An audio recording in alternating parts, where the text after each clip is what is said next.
没想到你竟是这般无耻！你用的功法类似于乱神诀，特地勾起我心中杀念。虽然你拼命的克制，但是我只看了一眼便知道，你身上充满了血腥气。你不是个剑客，你这些年做的应该是杀人的勾当。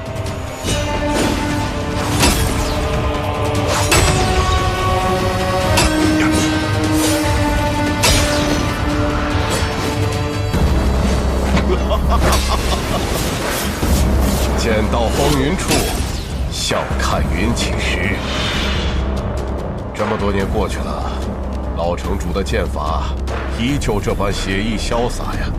可方才我与他对过一剑，以那一剑来说，他的剑术不至于如此不济。果然是师傅在剑路当中的修炼初见成效，让他的剑术更上了一层楼。你仗着众人无法看清，竟然是鬼道行径。你一路东行，藏剑不动，便是在养一股剑气。当你的杀气盖过剑气，剑势尽泄，就不负方才之勇了。小人，道是你父亲寻找的东西，而我只求胜，只有胜者才有资格论道。道，确实是我父亲时常念叨的词。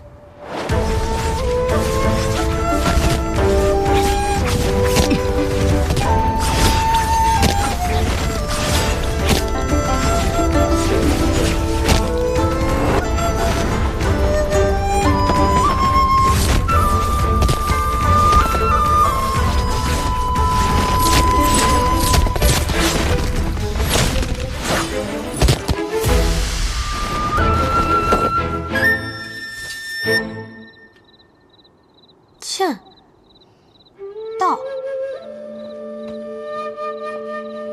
父亲，何为剑道？所谓剑，是指剑术剑法。一柄剑可以炼至多强，从能敌10人到能敌100人，最后敌1000人，甚至敌10000人。我们这些剑客便日复一日修炼手中之剑，就是希望可以将它炼至最强，能与天下敌。我觉得我的剑已经练到了他所能到的最强，若想再前一步，便得悟道。那道又是什么呢？曾经的昆仑剑仙说过，他的剑法有3重境界。第一重是看山是山，看水是水；第2重则是看山不是山，看水不是水；第3重便是看山仍是山，看水仍是水。啊！爹爹参悟许久，也无法明白其中含义。但爹爹认为，所谓道，便是一个拔剑的理由。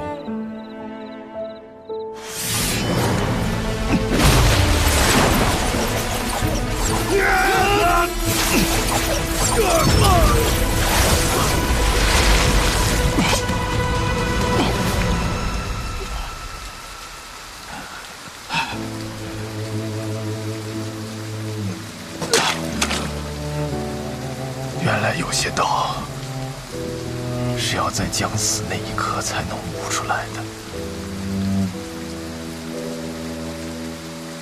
一生中的最强一剑，或许只有出1次的机会。可惜，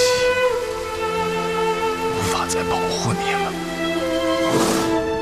我方才说过，无双城的人没有资格提起我父亲的名字，尤其是你。什么流水星云，破；什么宗师气象，破；什么天下无双，皆可破。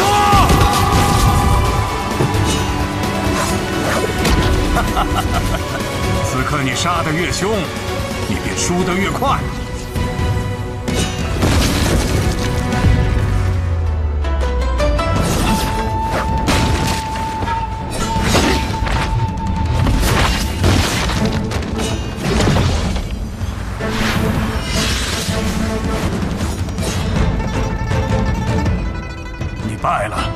你想要我用杀人术，可我偏不用。今日，我便用剑胜过你。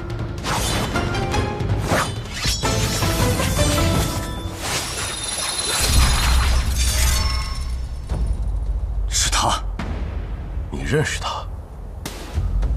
暗河执三鬼，苏沐雨。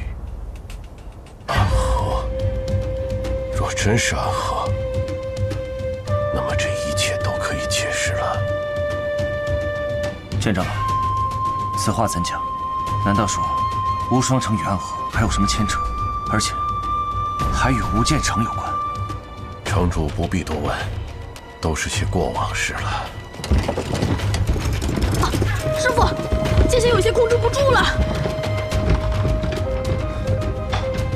他只是看到了值得一战的对手，想要与其一战。只可惜你尚且年幼，不然这样的对手确实值得一战。师傅，那该怎么办？不必担心，要不了多久，他便会安静下来。小无双，待你长大之后，一定要带他去找值得一战的对手。老城主，这是要败了。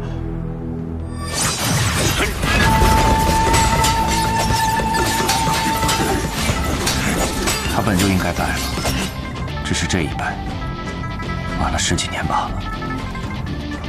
若是当初败了，他还有机会东山再起。可今日败了，他便是真的败了。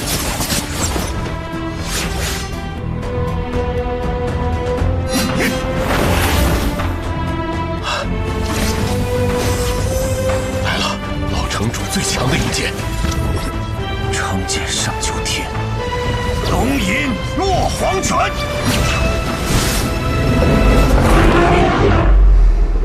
应是你落黄泉。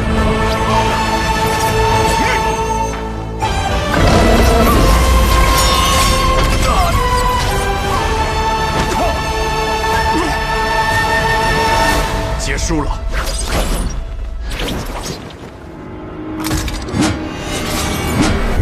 玉如意，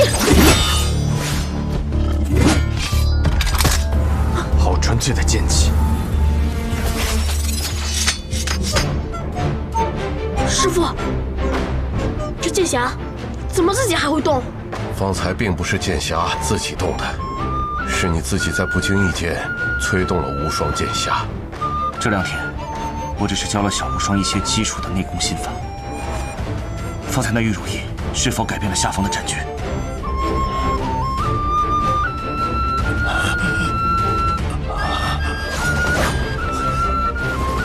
使剑！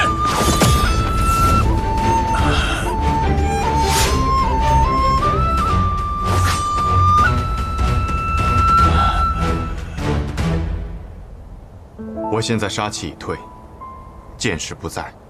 你若此刻对我出剑，我必败无疑。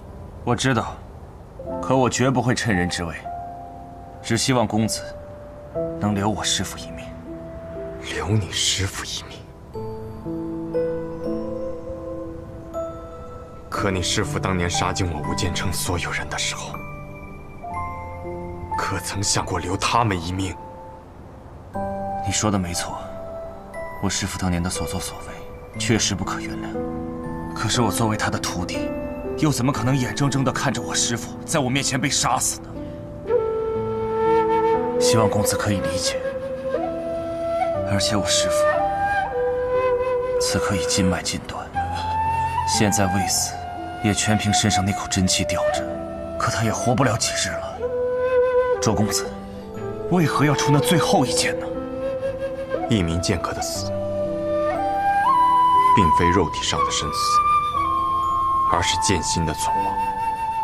刘云起的剑心已被我击溃，此生再也无法握剑。他已经死了。是。多谢周公子。其实我们见过。是的，当年共于魔教之时，我曾见过公子的剑法。可既然公子以卓越安之名前来，那你便是卓越安。我很欣赏你，你和你师父很不一样。你的剑法中没有太多力气，只是承载的过于重。无法让剑随本心，所以始终无法达到自己的最强境界。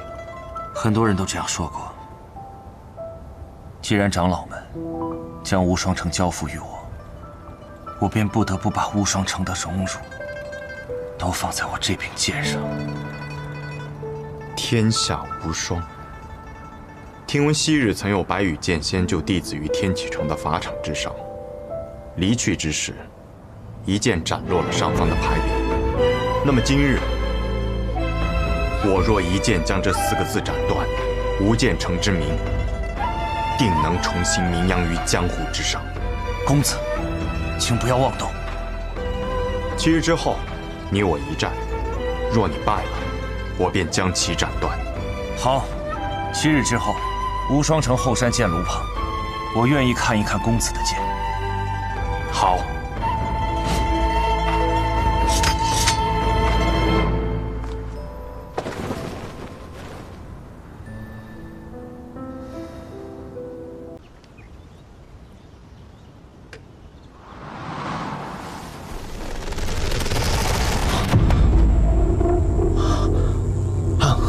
蜘蛛女，白小棠果然消息灵通，才初见便认出了我。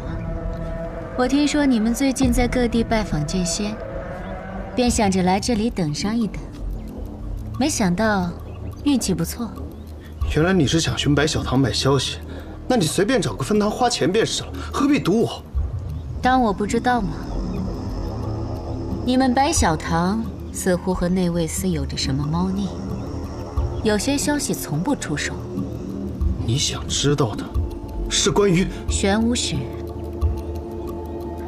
唐连月。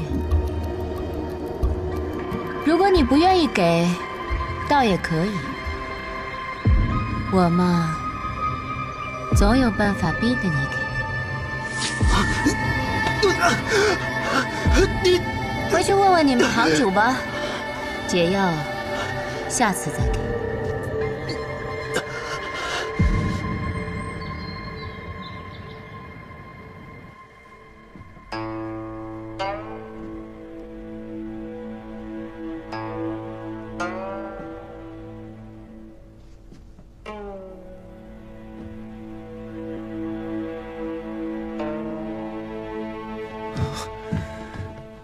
师傅，叶慧，你醒了。你是不是会怪我？明明你想做一个行走天下的侠客，我却一定要把你框在这无双城中，背上这一城荣辱。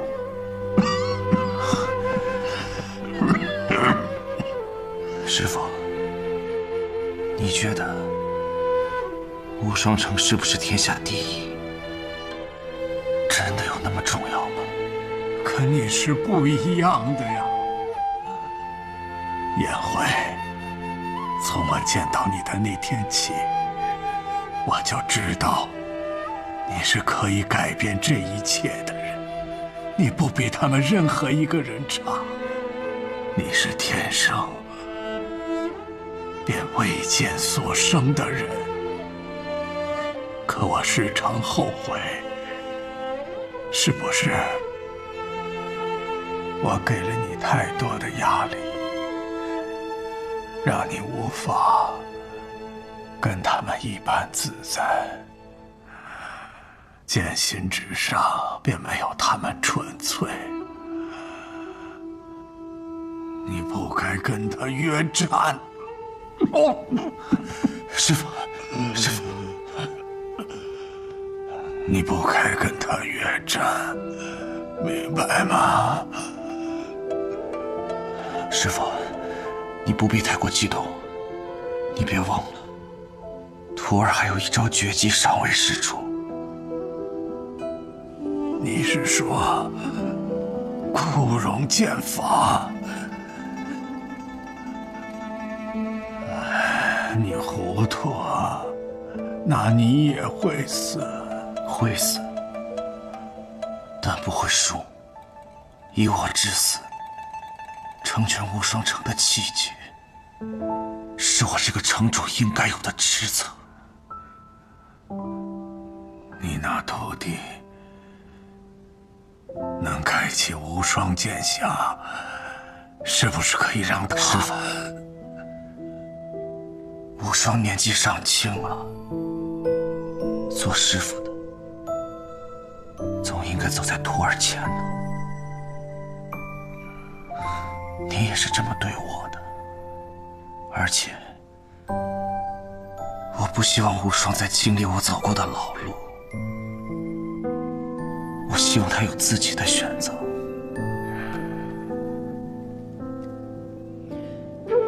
至于无双城的未来，就交给他们年轻那一代吧。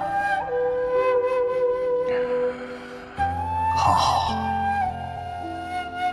很好，便依你的吧。我这一生做的都是些错事，希望你们不要再走我的老路。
最近四怀城来了很多人啊。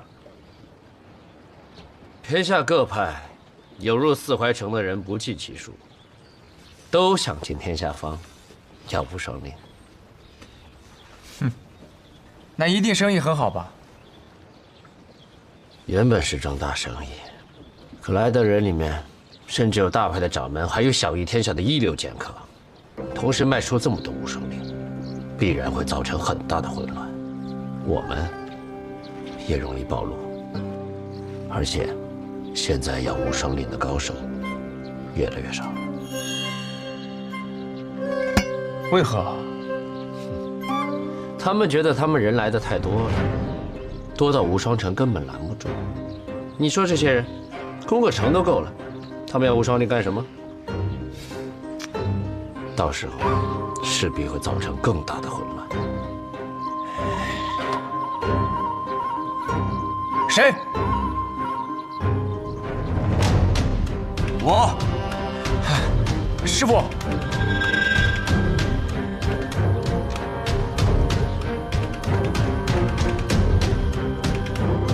最好别露光，但凡在我无双城的地界露了光，我可就留不住了。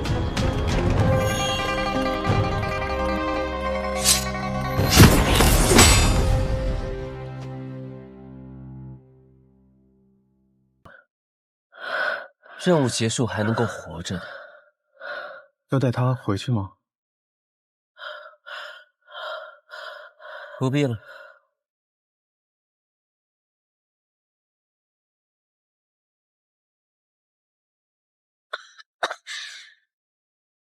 都快死了，17号，欠你一只手，还你一条命，算你赚了。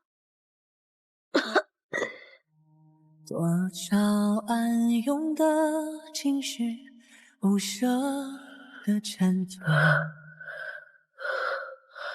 漫漫长夜中寻觅，挣扎爱痛的17号，你怎么会在这里？我偷听到你们的任务点，私逃出来寻你，我来接你回家。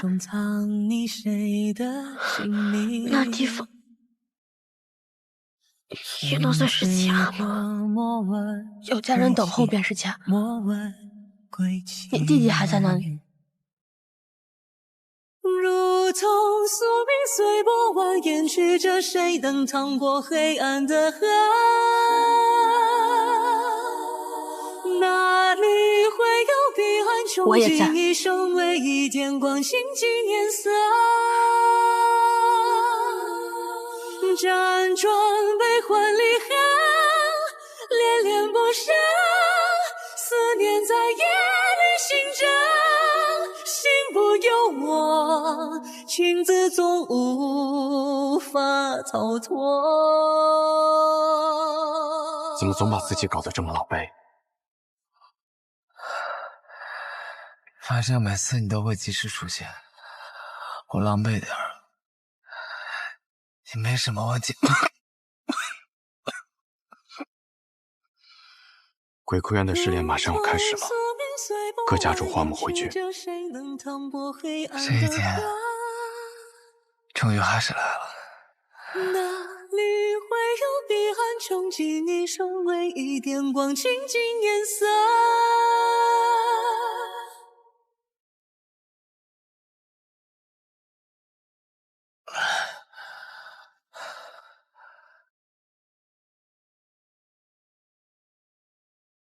想必你们已经有所了解，待会儿时辰一到，你们就会前往鬼窟渊。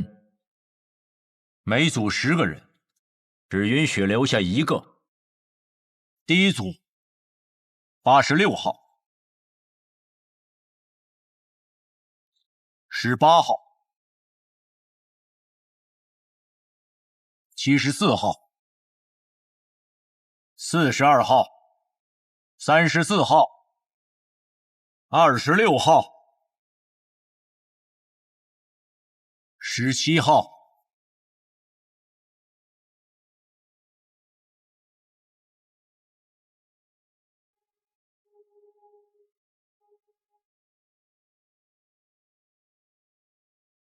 第一组的最后一位，63号、63号。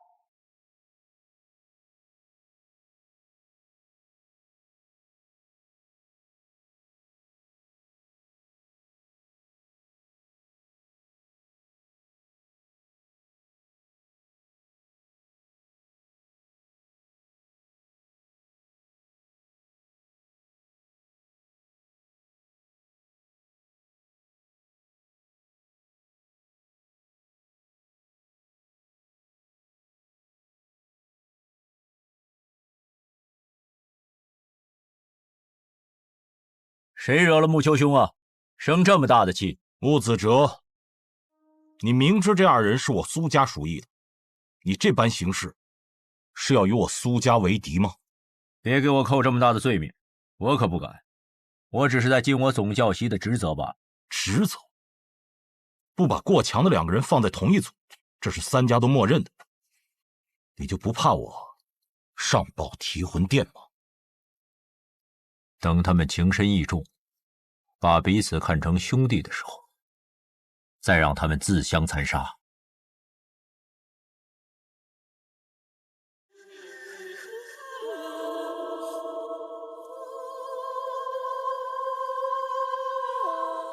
活则在一起，不要走散了。看起来也没有办法与你走散了。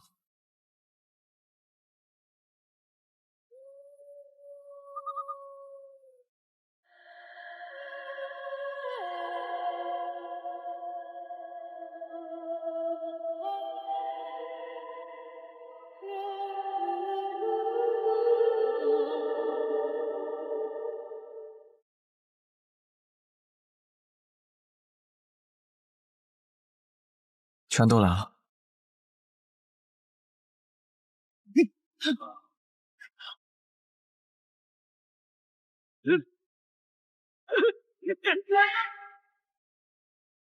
谁都知道你们剑术高超，与其1对1跟你们单打独斗，还不如合力把你们都杀了。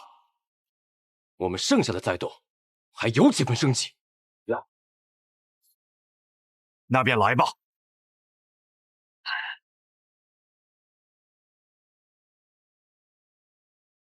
八节制，刀剑合十，攻守戒备，决一切生机。要生死战，唯有一途，一二入局。我为尔。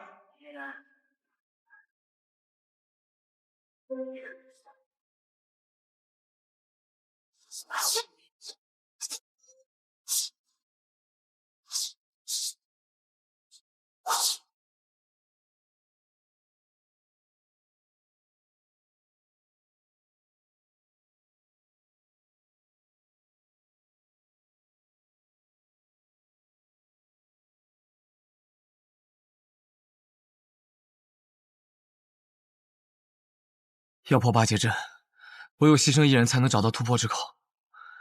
我们2个同时上，算怎么回事？我知道，我来。有神与河下残风冥冥中相那我走了。回头望云都乱岗，闭上眼月暗之上，谁觉家乡典礼长空，任空出世扭转乾坤，风雨笑子里更深，走在我脚下我不寻根，借一生不爱也不恨，经历穿越大河，终身一夜的人满的泪痕。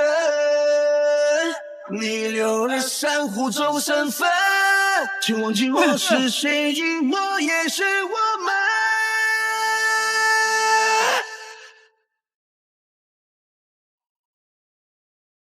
三五一生，四季将无知群像，向这里出滔滔，而雷不活动，风起此反风云，利剑真高，江州北风光临千万顷，一流水沙背负来让心鸟替万里。刀光剑影出鞘，一波好人仰天长啸，手如履薄冰，谁弹起恨你，传至光明，无悔脚下不胜履。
只剩我们2个人了，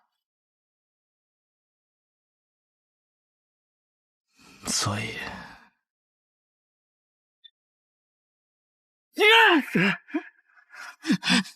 你疯了吗？你这疯子，停下来！我跟你说过，你的恩情，我迟早会还的。我不需要你还。你此前替我做点灯童子的时候已是还了。暗河的规矩，10个人只有1个人能走出鬼窟园，成为3家之人。你若不成我的情，我们2个人都得死。一定会有办法的。我去和他们说，他们享有最顶尖的资格，而我们俩是他们这些年里遇到最好的种子。他们不会愿意就这么失去我们的。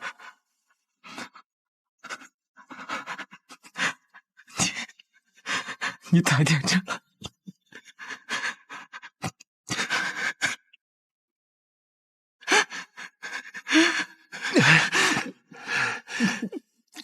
你把手手放开！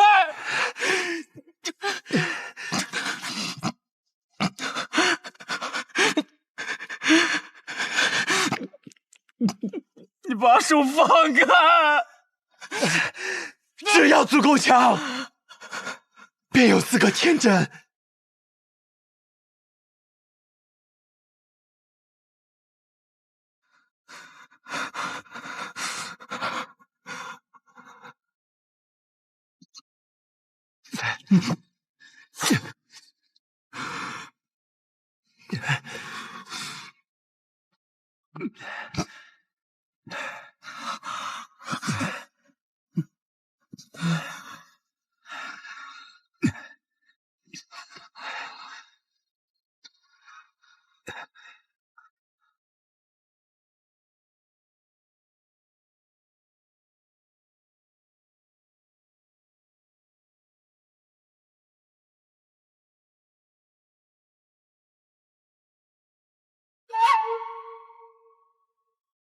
谁醒了？啊，做了一个很长很长的梦，梦到一些很久以前的事儿。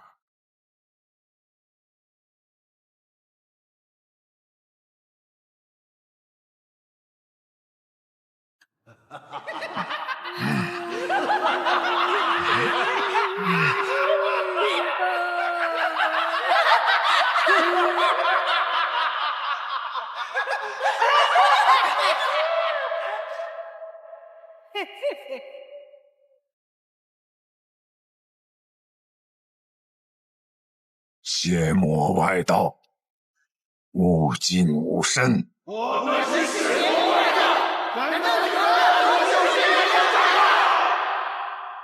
不过是些魔障，看我一剑斩了你们！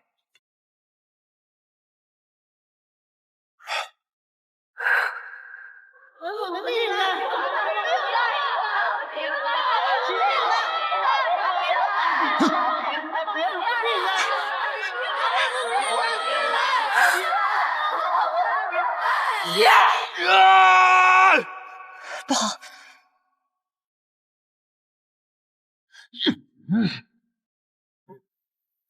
大家长，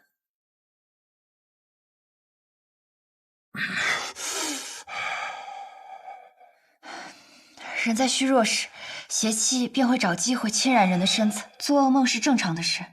大家长不必担心。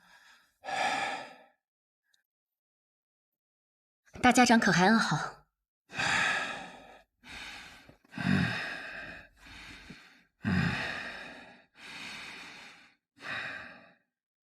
毛头，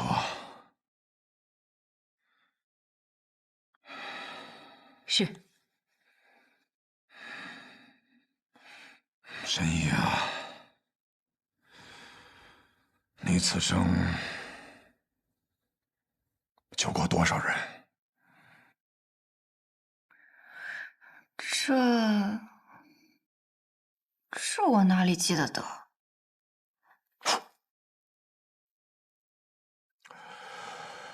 加上唐二老爷，我此生杀过832人，很多人，我甚至不记得他们是谁，但心底里总会有一个声音告诉我，那是我杀过的人。其实我不怕这样的梦。当他们出现的时候，我会拿起手边的剑，将他们斩杀得一干二净。我既然杀得了他们一次，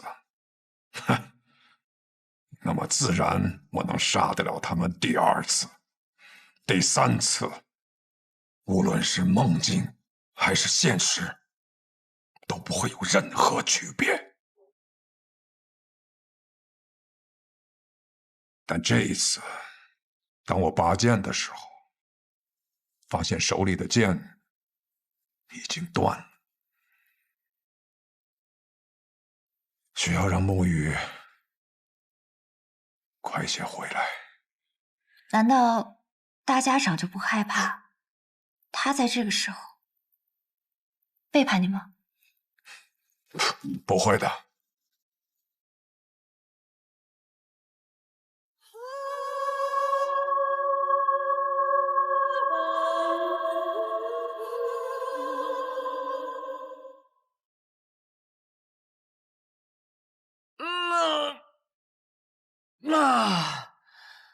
哎呀，坐了许久的马车，累了。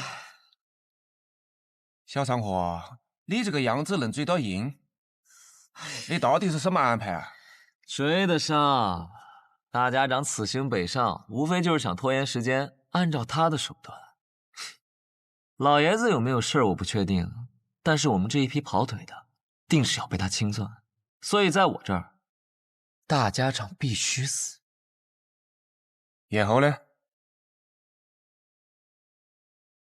我对于苏沐雨的安排应当已经到了，让他见见几个故人，拖延一下他追上大家长的时间。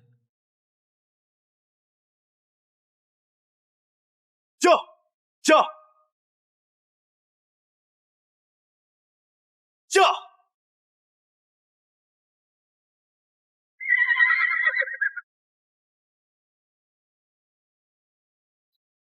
昌黎，宇哥，好久不见了。昌河派你来的。啊，是大哥让我来的。他说让我拦住你，实在不行就哭到你心软。他是不是觉得我不会杀你？他自以为能猜透我的心，可我杀过这么多人，我也有无法控制住自己杀心的时候。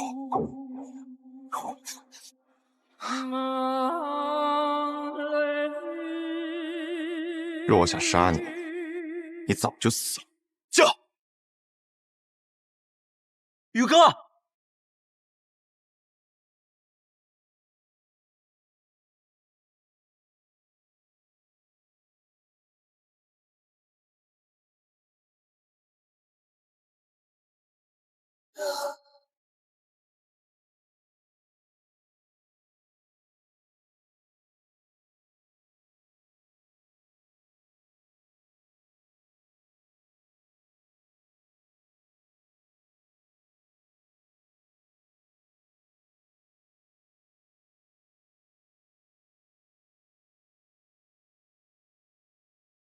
老师，你口中的老师这2个字，放在我的身上，我可不敢当。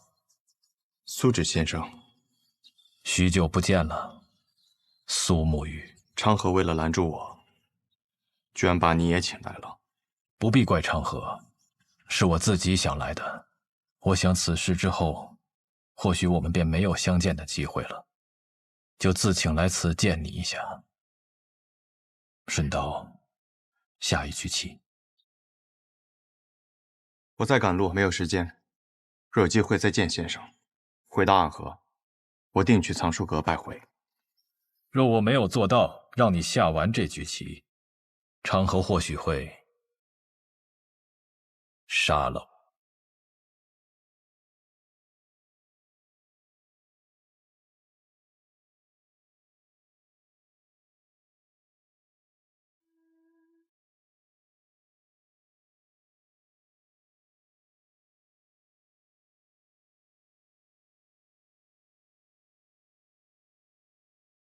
先生来此，是想劝我和昌河联手。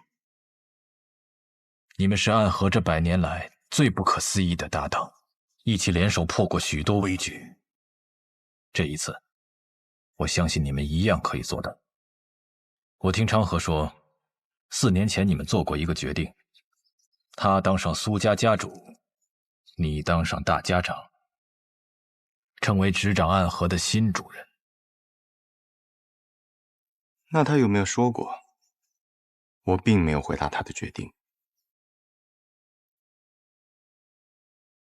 大家长他值得你这样做吗？这个问题的答案重要吗？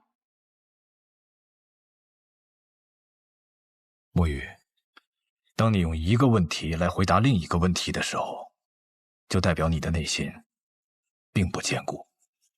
可这问题没有答案，只有选择。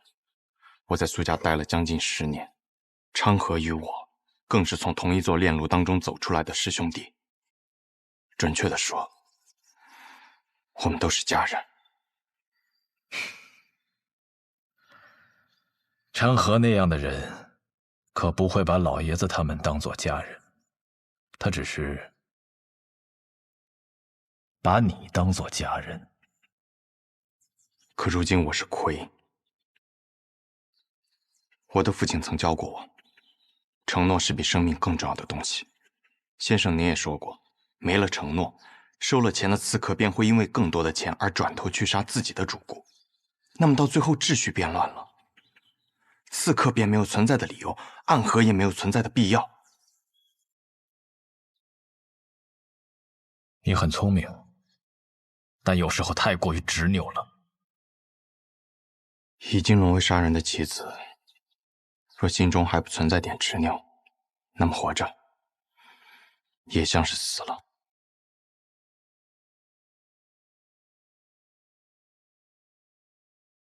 先生，你败了，告辞。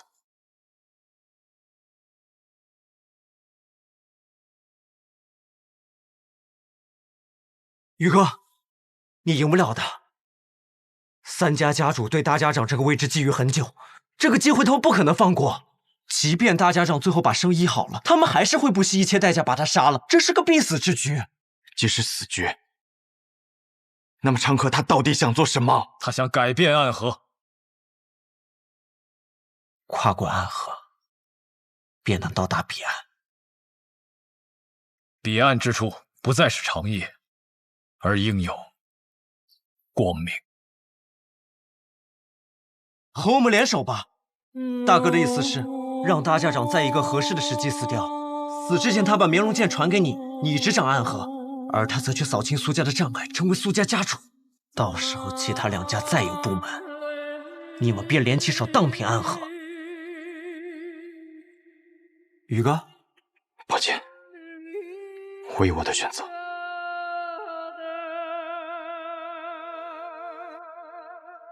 大哥说了，若你拒绝，那他就自己当这个3家之主，到时候不管谁挡在他面前，他都会杀死，包括你，他这一生最好的朋友。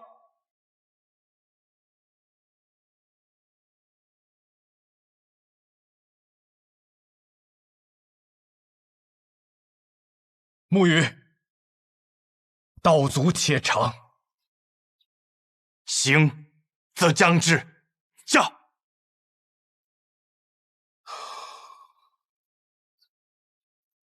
心中毒在解毒，以身试毒。倒是有种不疯魔不成活的意思。只是我不太明白，为了几张银票，神医愿意为我以身试毒？自然是不愿意啊，我又不傻。不过我有一个办法，既能感同身受的了解大家长体内的毒，但同时又不会死。什么办法？移魂大法。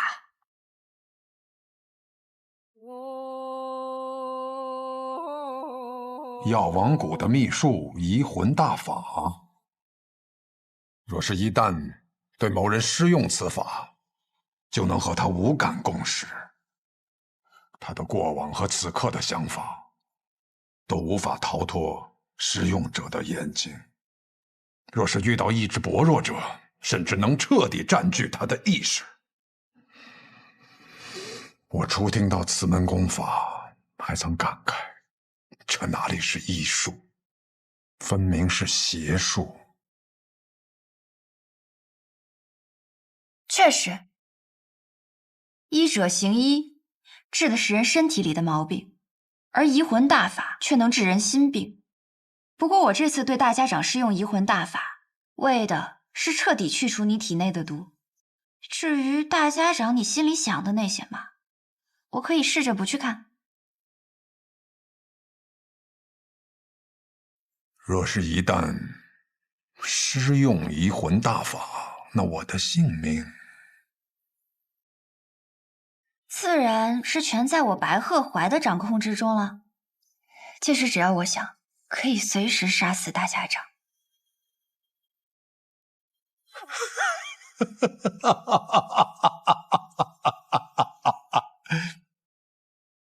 我想试试。大家长能活几日就让他活几日吧，反正我们抓紧时间找机会，先把那小神医给杀了就是。大家长和那个神医有地质麝小保护，你那么有信心？哎呀，我派人传了封信，去向了北面那座皇城，里面有一个人出身唐门赫赫有名，是唐二老爷最亲近的弟子。九江琵琶亭内3道暗器震惊天下，是可以与司空长风、百里东君等人齐名的高手。唐灵月，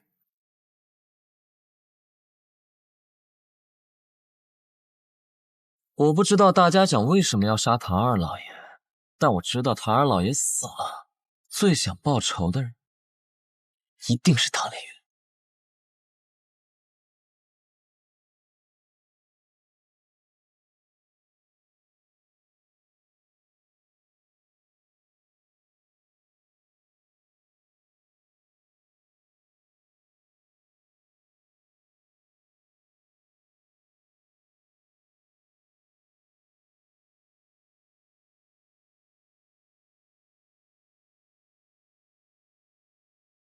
护送大家长离开，快！是。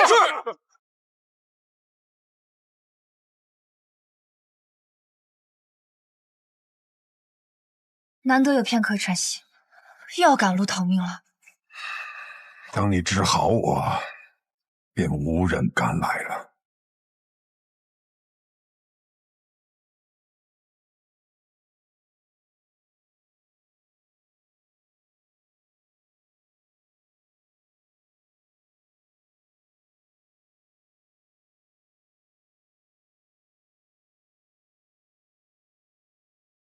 找到你们了，暗河。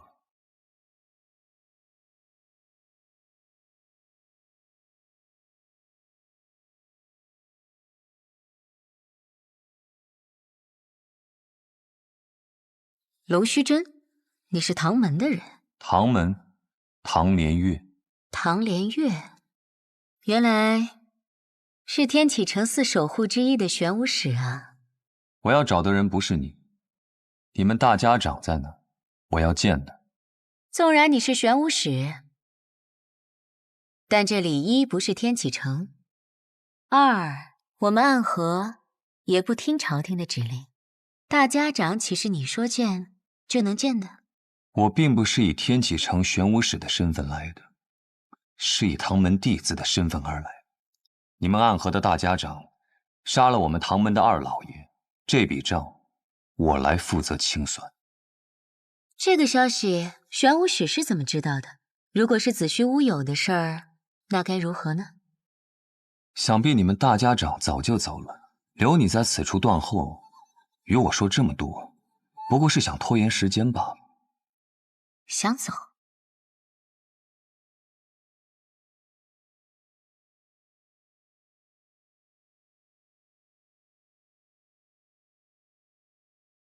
急！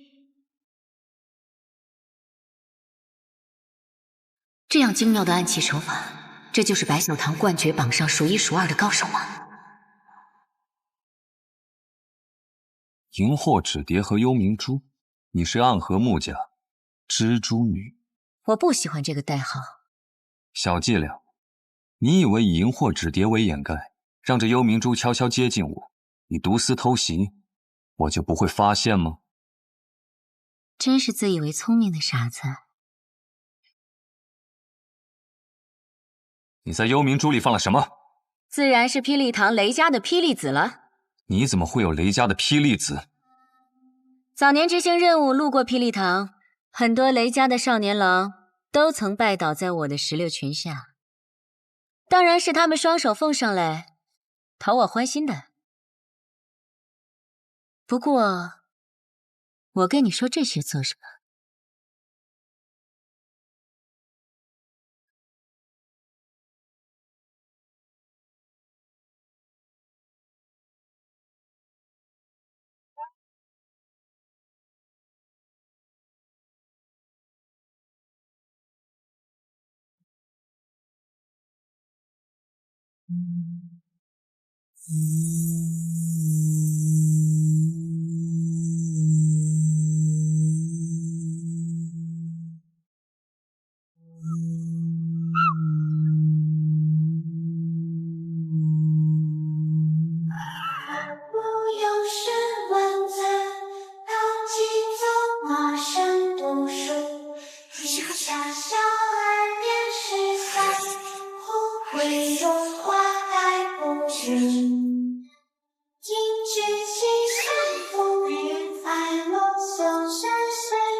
童子点灯，阴魂索命。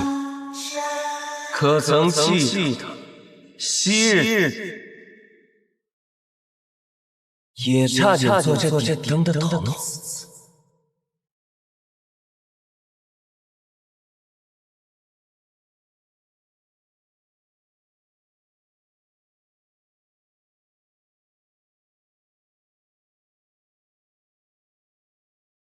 穆家穆英真，你敢与我动手，是想叛离暗河吗？是吗？可我得到的消息是你暗算大家长，意图谋反。我来此杀你，是奉家族之命，救出大家长。看来穆家还真是一片忠心啊。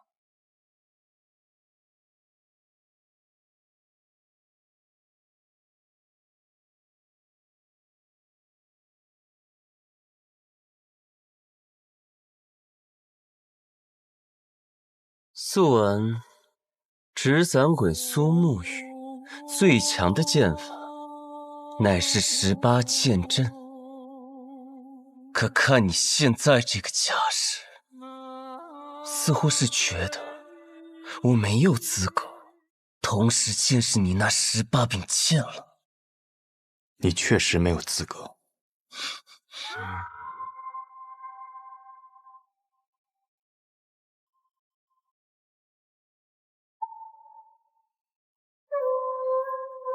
当年本该是你去的，可苏昌河代替你做了这点灯的少爷。按照我的计划，他们应当都要死掉，可他却被你救。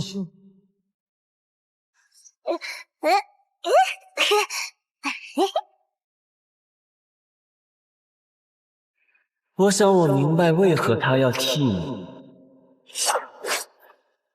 如果当年点灯的人是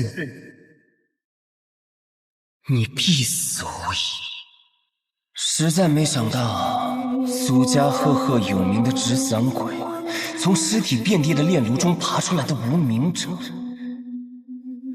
如今的朱影首领魁，居然是一个心存善念的人，舍不得对孩子下手。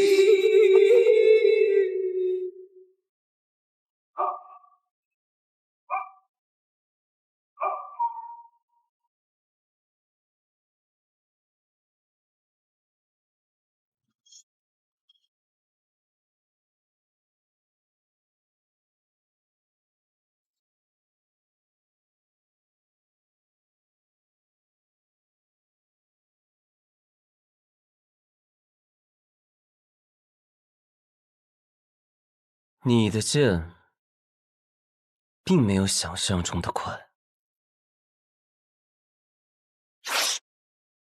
是吗？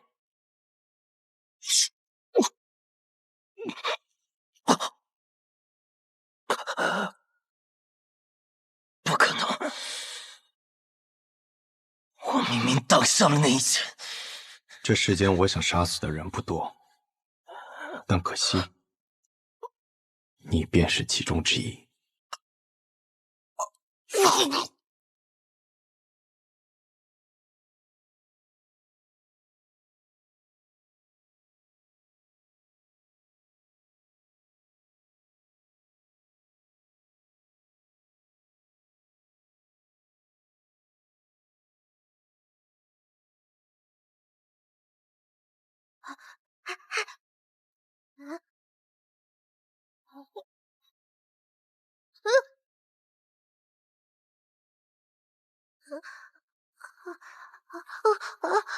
别怕，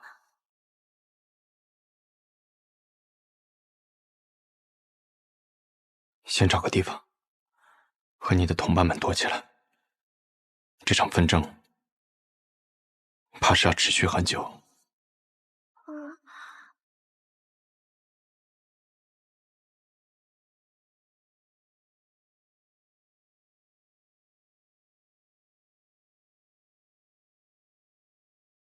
看来天启城的守护使也不是那么难对付。我们唐门并不怕雷家堡，所以我也不怕你的霹雳子。你再动，我便只能杀了你。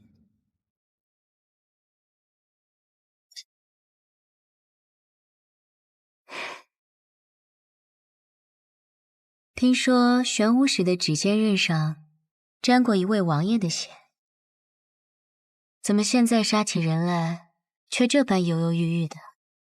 我不想杀人，即便你是暗河的。哦，我还以为是玄武使怜香惜玉，舍不得动手呢。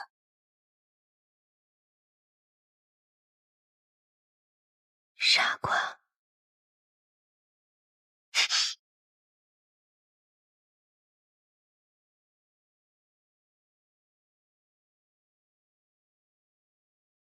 早就听说暗河穆家精通各种鬼术，今日一见，果然如此。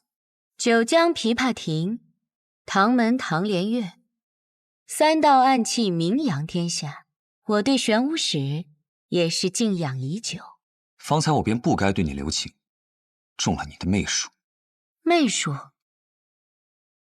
什么媚术？你既知道我在九江琵琶亭内以3道暗器名扬天下，那么你知不知道这3道暗器是哪3道？坊间倒是有传说，3道暗器都是你自创的，至于是哪3道，还未曾听过。不必听过，你马上就要见到。别乱动，再动，我的那些蜘蛛就要将你吐成一个冰人了。再搭上一些幽冥珠，保证你被炸得尸骨无存。那便试试。